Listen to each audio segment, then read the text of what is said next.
We're talking about Boise State eSports today on the show, and I'm bringing on the director and head coach of the program, Dr. Chris Haskell, and he's going to educate all of us today on the Game Time Guru. So, what time is it? Game time! Woo! If you're sick of the mainstream sports outlets, well, so was I. So I started my own show.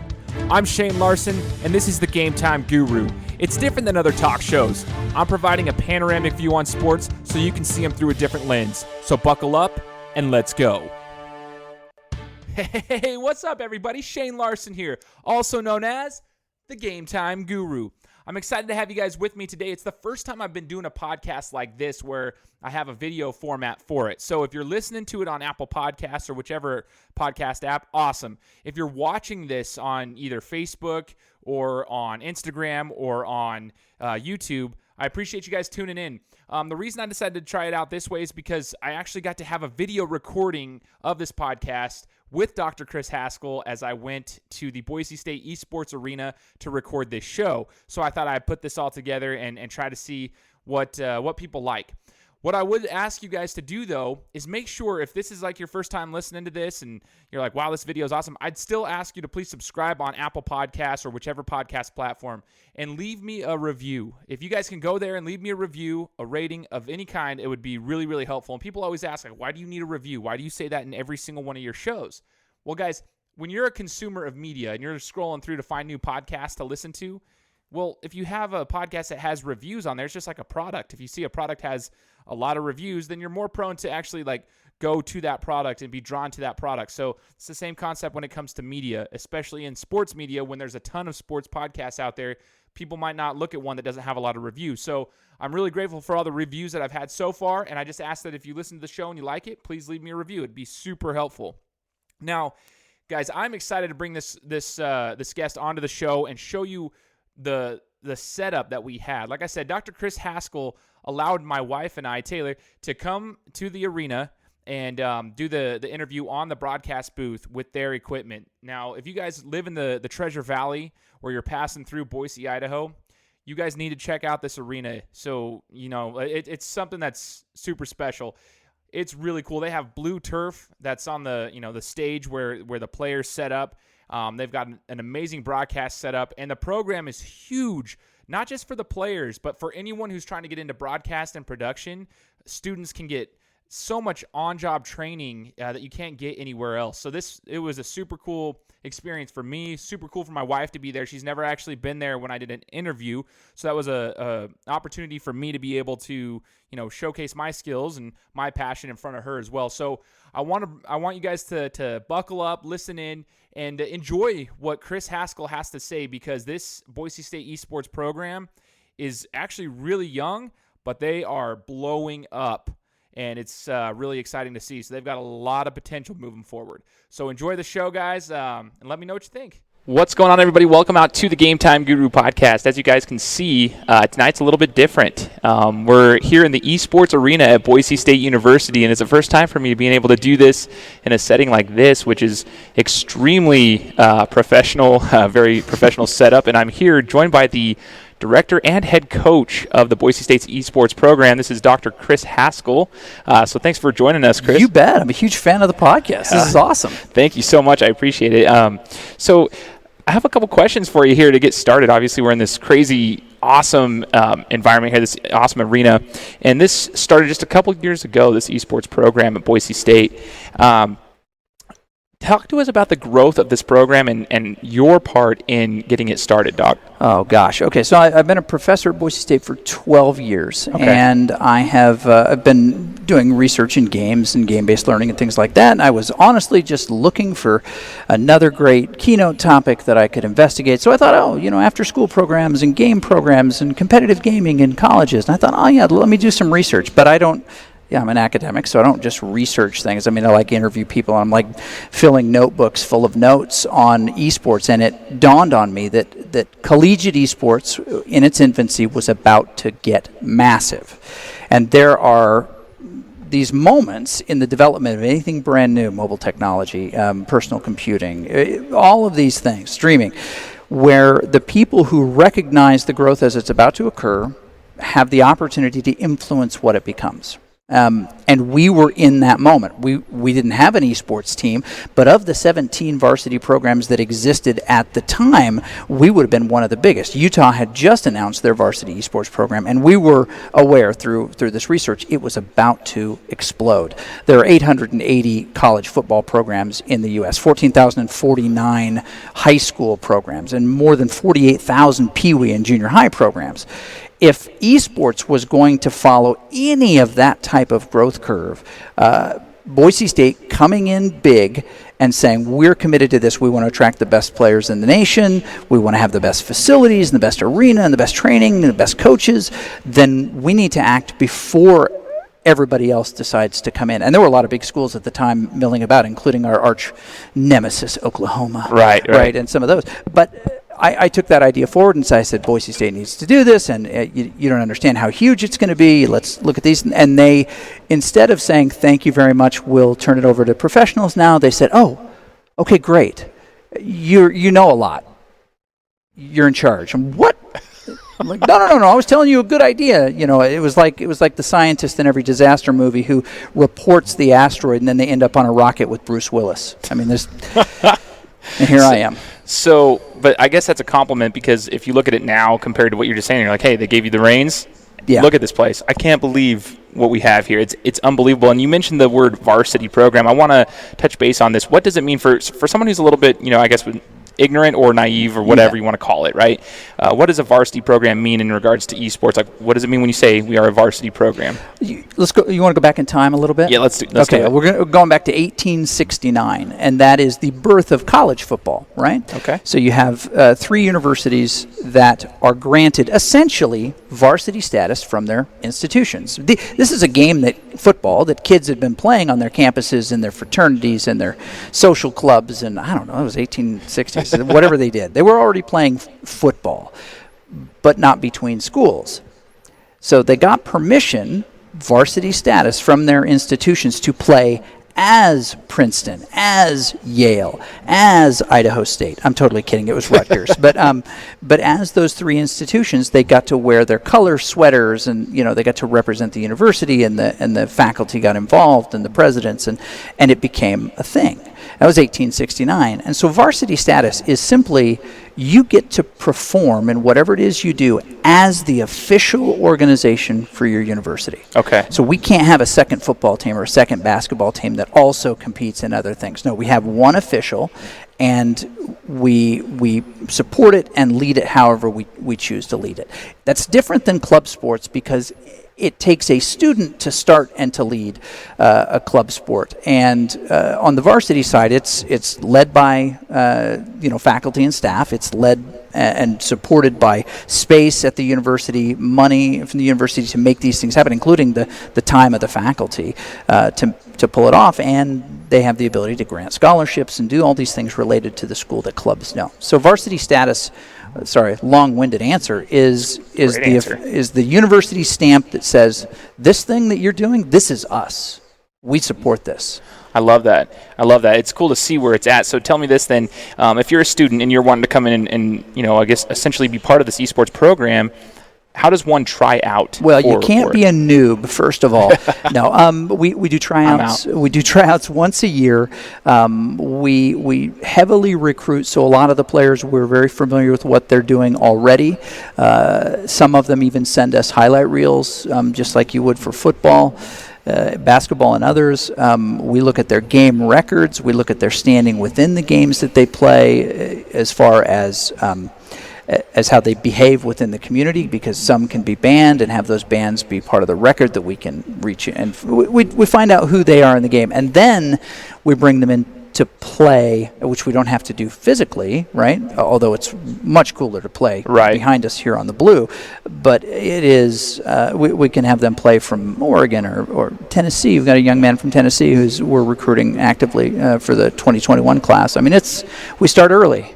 This is crazy. Okay, so you mentioned Tennessee. That was my next question, too, is the recruits so far, since it's a younger program, I mean, I guess younger in the sense of we're 2 years old. We're 2 years old. Right? So are we seeing a lot of people locally coming in, or is it a mixture of everyone? You mentioned Tennessee, so we're going further out. We're branching out. But what's the recruits looking like? We built almost exclusively the first 2 years from who we had. Okay. And in the process, started doing some recruiting, but it's a university, a big state university, the biggest university in the state of Idaho. It's a battleship, right? And battleships are really powerful, but they don't turn very fast. So it takes a while to spin up scholarships. It takes a while to spin up an arena and space. So we started with who we had, just kids who were excited and wanted to play and were willing to learn. And very quickly, we started then searching for that class of 2020 and 2021, 2022. I gotcha. Okay. So I guess explain this to us, the different games that you guys play here at Boise State. So I know that when it first started, there was like 4 games or 5. There was a few games that were here. I can't remember. It was like Rocket League. I was reading up on it. Yep. Overwatch League, maybe? League of Legends, right? Has it expanded since then? And how does that work? Do we have different – do all players play all of the games, or do we have certain players for specific games that go through? We have folks that not only play only one game, but they play only one role within that game. Okay. So we are recruiting support players. We're recruiting mid laners. We're recruiting tank players. That's their specialization, and we want to know what they can do within that role because we have a playbook, and we need linemen. We need wide receivers. We're looking for the people that can, play those roles really well. So, of the 65 varsity student athletes we have currently, only 2 of them have ever crossed over games. Really? Yeah. That's insane. Okay, so they often play those games, but they don't play those games at the collegiate level. Okay. Wow. Okay. So you're talking about playbooks. You're talking about role players, and this is where the cross between esports and traditional sports it comes in. And this is why I think it's so interesting. And I wanted to bring you on here is because we were talking before the show. You talked how you used to coach football, even so you've got the traditional sports background as well, and you're mentioning playbooks and stuff like that. People. To the general public who might not fully understand esports, they might think that's crazy to hear like a playbook. Yeah. You got plays. So can you explain that for us? Like you got plays, you got strategies. Right. How do practices run when it comes to your program? Well, okay, so it's a really good question because a lot of people think, gamers, you just let them do their thing, right? Any time you have a highly organized team competition, you have to prepare. You have to know what you're going to do when things don't go the way that you hope. Right. You have to have a unified understanding of what we're trying to accomplish and not just play, ISO doo-doo where everybody just slides out of the way and lets the one person, try to take it to the rim. That may work in the playground. That may work when they're just queuing at home. It does not work against a university who can communicate and stop you from doing that thing that you want to do. So it's a lot of move, counter move, move, counter move. So right next to you, hand me that and I'll show you right what here? we're talking about. Yeah, so this is an example of one of our playbooks. So this is a play card, the kind of card that I would cover my mouth with. Okay. It's laminated because I think that's coach law. But essentially, we had 9 players preparing to.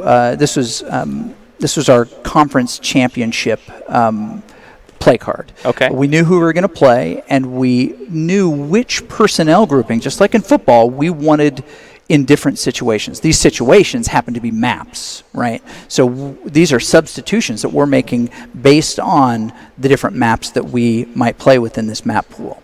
So we practice these groups on these maps, and these maps are, part of our bigger playbook.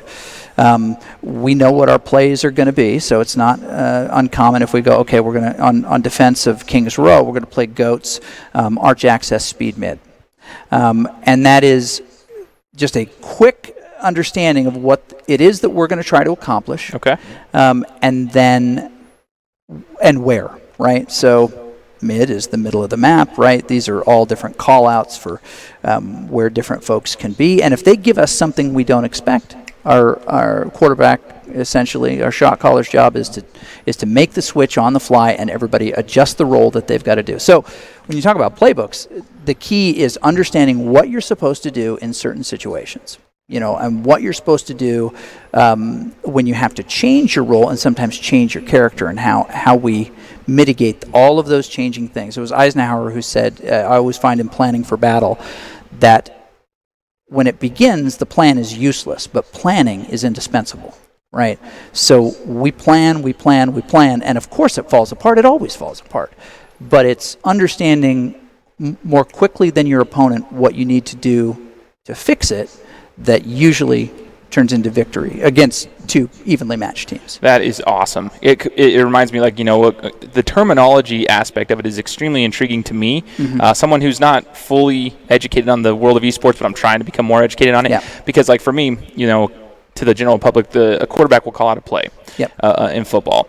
And it's like, pro left, T right, Z wiggle, 328 H swing on 2. And people are like, what does that mean? But they know every single, they know exactly what it is. And it's the same concept for you guys. You practice so much that you know what to do. And then if that breaks down, just like a quarterback, someone gets through the line, well, all of a sudden his 3-step drop or his 5-step drop's completely off. He's got to take off. Exactly. Everyone knows how to adjust. And that's what your practices are for. I think that's insane. And it's so cool to see. Well, and it's the reason why this makes sense in college. Because, yes, we're trying to defeat other institutions. We're trying to beat other schools. We're trying to, climb in the national rankings. We're trying to win national championships. We're lucky enough to, in just 2 years, to have three different Mountain West Conference titles in the games. The whole Mountain West now plays esports. So we took the conference championships in Overwatch and in Rocket League this year, and in Rocket League last year. So we know that that's the outcome. But the reason that this is a college thing is that some students, not every student, but some students really like the opportunity to try to become the best that they can for their university at something, whether it's football, whether it's graduate students trying to land grants and do really interesting research while they're here. They're trying to do something great at their university. And so this is just an opportunity to build skills that will translate into other things that we haven't even thought of yet. But anytime you put effort into planning and preparation and personal and self-analysis and communication and team building, all those things, they last forever. Absolutely. Yeah. And you mentioned the Mountain West has every team has an esports program. Yep. Now, so do you play in conferences in esports, or do you play other schools outside of it, kind of similar to football? Like, is there an in-conference, out-of-conference schedule? How does that work? Yeah, so one of the things that we do that is unique, because we have this location here, we can play any games that we want whenever we want. So we have a regular season, which are matches that we make, and then we have essentially tournaments. The Mountain West has tournaments. The different publishers who make and sell these games, they also have their own tournaments, and we jump in those. We're also part of a national organization with over 250 now colleges and universities that have official varsity esports program, climbing toward that 880 number of football programs, right? Right. When we started 2 years ago, we were number 18. We were the third FBS school behind Utah, who I mentioned before, which is probably our closest regional rival, and Miami, Ohio. Okay. They had official varsity programs as well. And now there are 35, 40 FBS programs of the 119 or however many there are. I don't know that number. It's growing really, really fast, and it's about to explode. With a crazy arms race in the SEC, Big Ten, and Big 12 with varsity programs. It is coming. I spent a week at Mizzou this summer, just kind of consulting on the development of their program, and they're going to be the first, but it's going to get huge over there. Oh, it's exciting to see the growth of it so far. Like last year here on the show, we did an esports mini-series, and I was able to speak to, I did an episode where I spoke to a fan, just a fan, Yep. a general fan, and he went to the Overwatch League finals in Brooklyn, and he told about the whole experience from buying the ticket to what the entire experience is like. One of the coolest things I've ever heard, because I never thought of it like that, but it's grown so much. And then I also spoke to a head coach from Bellevue University, and he talked a little bit about his program and his whole perspective on it, and how their students are to act and stuff. And you were mentioning this before the show, how your players, your students are supposed to act and conduct themselves. And I'm curious, because this comes up, and I watched this documentary actually on esports, and they mentioned something to the effect of, like, as it continues to grow, especially at the collegiate level, they're going to have to abide by the same rules that other athletes do in the sense of testing. And I know that this might be something that we we can or can't talk about, but like Adderall, for instance, it's a topic that comes up. Like, do they get tested for Adderall, caffeine content in a urine sample, stuff like that gets into the deep nitty-gritty stuff. Where are we at right there, and where do you see that going in the near future? You bet. That's a great question, and all of that is coming. I mean, regulation over students is always a part of intercollegiate athletics, right? I mean, whatever that is, whether it's helping to regulate and influence their academic progress, because it's not just grades, it's actually progress toward degree that makes you eligible. And a lot of people don't know that. They're like, well, if they're flunking all their... No, actually, if they're not taking the right classes, they can be academically ineligible. We follow the NCAA guidelines that our football team, our basketball, volleyball, softball, all of our other varsity sports do. We follow it, and we do it by choice, not because Kurt Apsey or anybody in the athletic department mandates it, because we're an academic department. We're not connected to, other than being Broncos, we're not connected to athletics. But we follow it anyway. We also follow the Bronco code that all of the student athletes are done, because our students are student athletes, and we want them to think about their experience in that same frame. So we follow the same rules. 20 hours of practice a week is the maximum. 24 weeks of contact a year. That's also a policy. That one's much harder because we actually have 2 seasons. Okay. So we're very, very careful. The players probably think that I hate their guts at the end of the season, because we get to the end and I'm like, okay, this is our last practice. Have a great summer, bye. And we just, because we're trying to follow all those pieces. But you mentioned about drug testing piece. That is one part that the NCAA heavily finances and essentially provides the financial support for across those. We don't have that incoming. Okay. And usually that kind of use and abuse is something that's regulated by a much bigger department than ours. I mean, they've got people specifically on the training staff who have been nationally trained in how to do those things. That's all to say, we're going to do those things. We've not been financially supported to be able to do those things. And if there's ever a question whether a student is fit to play, if they're like their normal selves, they don't play. And that's my decision, right? Because this is collegiate esports, and we're in a campaign of belonging, right? We want these students to be accepted in the same way that the track athletes are accepted. If we do the same things that they do, expect the same things that they do, and we have the same high standards, then it's a lot more likely that they'll start to see this type of competition as something that fits with those other types of competitions. Because, I mean, let's be honest, rowing is an NCAA sport, and this isn't weirder than rowing. Right. Right? The hierarchy of weird, playing games is not as easy, or is not as weird as rowing. I'm quoting that, and I'm taking it into a little snippet for the promotion for this one. Isn't weirder than rowing. I love it, man. We might have just gotten some haters on that one if they listen to this. With apologies to the National Federation of Rowers. I love it. Of left-handed rowers. So one of the things that's unique about this one, Doc, is your program. You mentioned how you guys had to basically, here it is, now you run with it. But you talked to me earlier before we started. Basically everything's ran by students, and with the exception of, you mentioned the broadcasting, you mix them with professionals. You have students running some of the mixer boards and stuff, and it's giving people more opportunities outside of just playing the game. It's giving them opportunities to focus on broadcasting, stuff that I wish I might have had an opportunity to have in college, like stuff like this. It's giving them a facility and tools and the right people like yourself that can lead them. Where do you see this going and continuing to grow? Do we want to continue to let the students have these opportunities and have more people to come in here and teach them? Oh, you bet. I mean, we could not put on the broadcast that we do without student workers, and many of them get scholarship or even work study for that time.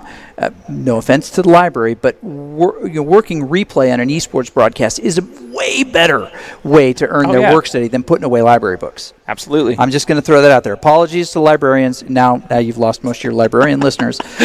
Good riddance. I'm just kidding. But yeah, we couldn't do it without them, and they wouldn't have the opportunity to get airtime to build their resume. So we do a competition against Utah State, and we create essentially the byline for that broadcast in a document that we share with our students. They copy and paste all of the activities that they participate in, and they put it right on their resume.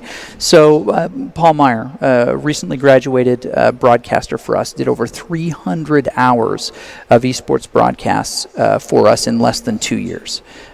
He got a professional education. It's not quite 10,000 hours, but I mean, it was a professional education that he can now leverage because he can claim every single one of those, because you can click on it in a digital resume and go straight to the VOD, the video of that, and you can watch him do his thing. It builds a portfolio for these young individuals that, they're coming out of school. That's one of the knocks on college, so to speak, is that they come out without a lot of life experience. Well, this is exactly that. Like you said, it gives them that experience and that portfolio. I think it's phenomenal. Well, think about it this way. I mean, so if there are 6 players on stage, there are between 10 and 15 other individuals who are supporting and working that event. I mean, you've got me and maybe an analyst backstage, preparing some coaching and adjustments and things like that. On the desk here, you've usually got 3 people. You've got a production assistant who's making sure that the lights and the cameras are working right. You've got 6 or 7 in the control room running all the aspects from switching to camera work to the in-game camera people, which are observers or spectators. You've got the replay operator. You've got the arena lighting and sound operators. And you've got people working social media and making sure that the chat on Twitch is what we would expect of, say, the pavilion. It's not Taco Bell Arena anymore. I can't remember what the new name is, but you get Albertson Stadium, for example, right? We've got people who are doing that. We've got people working the door and ushing and doing those things as well. So it's an opportunity to be given the reins of a big broadcast and to be able to let that build your future a little bit. Absolutely. I think it's phenomenal. Just sitting here at this desk in this arena is something that's super special to me, so I can't even imagine somebody that's going through school and wants to do this for a living. This gives them an amazing opportunity. Go ahead. This is the Boise State Game Pants eSports Arena, and this is like nothing anywhere in college. Everybody is trying to build their version of this. And I'll tell you that, directly upstairs, there are a number of theater spaces that could be used in future years to house 300 or 500 to develop a stage in there with the Bodo space down here. This, we'll call it the coffee house kind of arena, is going to get much bigger in years. I'm excited to see it. I'm blown away from this. I've seen pictures of it on social media, but actually walking in here and actually sitting here and seeing what you guys put together, it's mind-blowing. Now, part of the cool part about this, and I guess it's just tradition with Boise State, is the blue turf. Can you explain the blue turf over here on the playing field, so to speak? We thought it was really important that our players also have the opportunity to play on the blue. And so on our elevated stage where our players play, we secured a donation of a 30-year-old piece of original blue turf taken from Bronco Stadium in 1989. And this is the AstroTurf, AstroTurf. You do not want to let it contact your skin. It will take most of it off. It is... Imagine playing football or soccer on a Brillo pad, a big blue Brillo pad. That's a good comparison. Yeah. So, but it means a lot to them to play on the blue turf, and we are famous for the blue turf. So it adds a layer of I guess cool to something that's already pretty cool. Absolutely. I thought it was pretty sweet when you showed me that over there. Now, Doc, to finish up, I just want to ask you about yourself a little bit. Let's spotlight you and your history with gaming. What got you into gaming to begin with? So I'm a child of the 80s, and I loved arcade games. Okay. I have a collection of vintage arcade games actually at my house, full-sized, like you would see in the pizza place. I have a Pac-Man and a Space Invaders. Really? And a bunch of them, about 8. And so I've always been interested in games. My doctorate and doctoral work is in game-based learning, and I've always been interested in these types of things. And I play all of the games that we play here.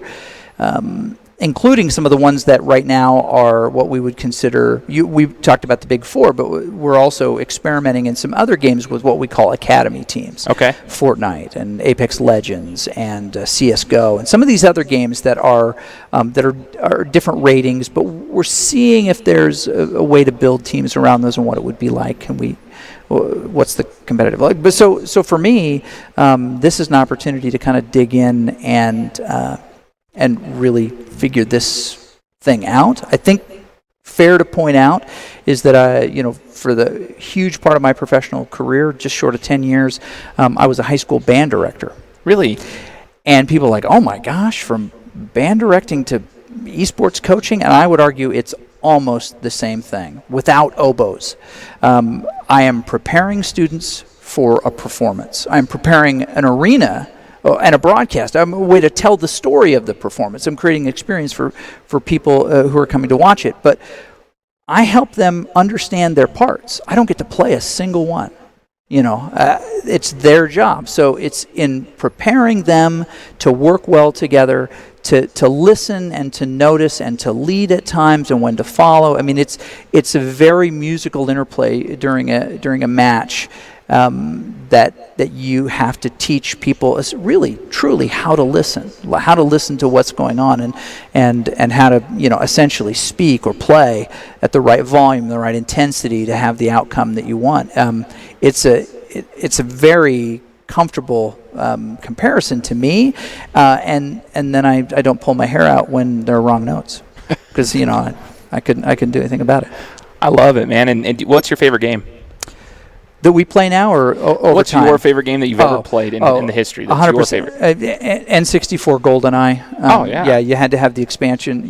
When they made out that little expansion, pack that boosted the video memory a little bit. Yeah. Perfect Dark was pretty good too, but I mean, nothing beats GoldenEye. And you're like taking me way back. I was what was I in 5th grade? I believe that was when I was playing that. So I remember going to my friend's house doing an all-nighter and playing that game over and over and over again. You could play it forever. It had the split screen. Oh, it's so good. You could play as Jaws or Odd Job. It was awesome. Super good. So, Doc, where do you see yourself with this program in the next 5 to 10 years? Do you expect? You've grown it so much. Do you intend on sticking with it as much as you possibly can? What's the plans for you? Well, I thought it was going to be this quick mission to the asteroid with Willis, and then we'd be done. But it has turned out to be a great vehicle to teach a lot of things that you don't always get a time to teach at the university. When I was a band director, we would have kids for 4 years involved in a program, and you'd see them every semester, sometimes twice, 3 times a day. Yeah. You became a family. As a professor, people would breeze through my classes. I'd get them for 1 semester. You don't really get to enjoy the growth of people unless you have a reason to be together and to do things. Yeah. I like this a lot more than I thought I would. It's a lot of work. I mean, the joke is this is the greatest scam ever, right? Right. Professor of video games. But it is the hardest work I've ever done. It's just not real work, right? I feel you. But for me, I'm enjoying this a lot. Now, hopefully this November, mid to late November, there's a high likelihood that I will hit the 200 win mark as a head coach. Okay. And right now I'm leading all active coaches in collegiate esports with wins. That 200 number is special at Boise State University because there are very few people that have achieved it. Okay. Bobby Dye got there. Coach Peterson got there. Skip Hall never got there. Apologies, Skip. I love you. I know he's a listener. Someone has to push play for him, but that is a special number to me. So that's my next goal is that I want us as a program to get to that 200 win mark, which should happen this year. But after that, it's we've got to get kids prepared for, and they all happen in the spring for us, the national championship. We want to make the live finals. We've made live finals for one of the games that we've played in Hearthstone. We'd like to make the live finals for the others, and we think that we can. We think we've got the talent. We certainly have the facilities and the fans for it. So those are a couple of the big goals. 5 years, 10 years, So we'll just check it off. For now, let's focus on what we got going forward. We'll start there. This is so new, we don't know what it's going to be. But for me, because I'm a Bronco. I came here in 1990 to go to school as an undergrad. Lived in Chaffee Hall. I'm a Bronco. My wife and I were cheerleaders at Boise State back in the day. Okay. I actually proposed in the Buster costume back in the day. Wow. Okay. Yeah. So Boise State is home for us. So to get that 200 mark, would be super special. And one of the coaches I respect the most in Boise State history, Greg Patton, achieved and blew through that by a ridiculous number. That's a special number. Yeah, it's good to be up there. That would be awesome. Well, to be up there. even just to be able to echo the success that they had and talk about them again, because those are heroes of mine. Okay. I've gotten to meet all those guys. Bobby Dye was the head coach when my wife and I cheered, so we got to know he and his coaches really well. Okay, it brings you back a little bit. Yeah, it does. Some good times. So, and the last thing I just wanted to ask you, we were talking about what you guys have coming up here soon. Like, part of being, getting better as a team in any sport for that matter is the competition. Yes. And coming up in not too far from now, like you guys are going to start practicing. You've got a cool match coming up. Can you explain that whole situation? You bet. So Harrisburg University in Harrisburg, Pennsylvania won the Overwatch Collegiate Championships, which was essentially sponsored and broadcast by ESPN. Okay. So that's how big it's getting if ESPN is involved. And I got to go witness that in Houston. Every summer like the NCAA, there's a big collegiate eSports conference that happens. And they've elected to start putting in a match, essentially a bowl game at that. And we have been invited to play the Harrisburg team in Overwatch in the middle of July. And so we've been dormant for almost 6 weeks, and we're going to spin back up here in a minute to prepare for that. We're taking a really well-known and well-respected co-ed squad to face their squad, which is all men. And so there's a lot tied into that. Now, they're a great team, and their director Chet Smeltz is an amazing colleague, and with no criticism of them at all. But when you have a team like this that is very diverse, and a game of 6 often has as many men as women on the stage. That tends to say a lot about the people involved without having to say a thing, which is pretty cool. And that they're going to be competitive, and that is a game, that's a match that we can win even against the national champions. That we're gonna go there and hopefully kind of steer a conversation. Yeah, you're going to compete, and that's one thing I think is extremely interesting about esports. The whole co-ed aspect. That's something you just don't typically you don't get to see it in other traditional sports at a high level, at least. And so it's cool that you're breaking those barriers a little bit in this sense of allowing that to be something. And well, and I'll add this too, that a lot of universities have started to add. I mean, over on the wall right here, we pay homage to Maggie Borland, who was our first female team captain. She's the first female team captain in collegiate history. Okay. But she was our first team captain, and she was hounded big time by the media to girls can game. We had to help raise the level of conversation about what it is that she did. Many schools will choose a female player to be on their team so that there's an opportunity for inclusion. I'll point out about the female players on our team is that they are really, really high level players. Okay. Amazing people and even better teammates. We're in a position where we have and attract some of the best players in the nation. And many of those players are female players because they recognize what it is that being part of a team really is here. It's not, hey, you're the token girl, come and play with us and get in the team photo with us so that we look cool. And a lot of universities have done that.